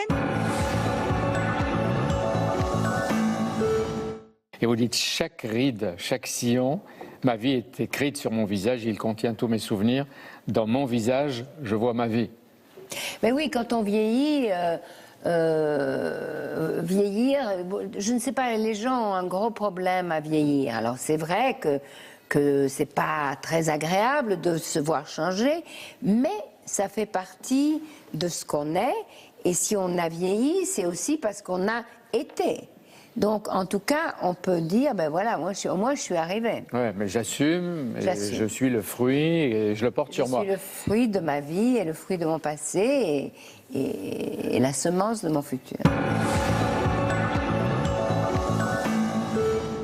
On n'a même pas une idée du fait de la radicalisation. C'est-à-dire qu'on ne sait pas si c'est très grave, moyennement grave ou relativement encore pas trop, on n'est pas trop concerné par ça. Ce qui veut dire que derrière, ça change tout. Parce que si un maire, on lui dit effectivement chez vous, faites attention, il y a des choses qui s'installent, il y a des choses, ben on va travailler un peu autrement. On n'a aucune idée de ça. Et c'est ça la difficulté. Et moi, il y a un mois, je disais au préfet chargé de la petite ville, je lui dis, si vous voulez pas nous donner de chiffres, de noms, donnez-nous au moins un état, faites une carte coloriée des secteurs pour savoir comment on peut travailler avec vous. Parce qu'aujourd'hui, c'est pas du tout le cas.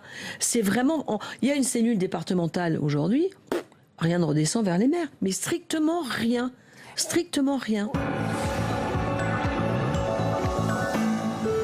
Et on arrive à la fin de cette émission. Merci encore de votre fidélité. Vous êtes de plus en plus nombreux à nous suivre. Votre rendez-vous matinal demain, c'est Territoire d'Info. Quant à moi, je vous retrouve avec plaisir à 22h pour vos débats, décryptages et puis les entretiens de la semaine. Merci encore. Belle fin de soirée entre compagnie.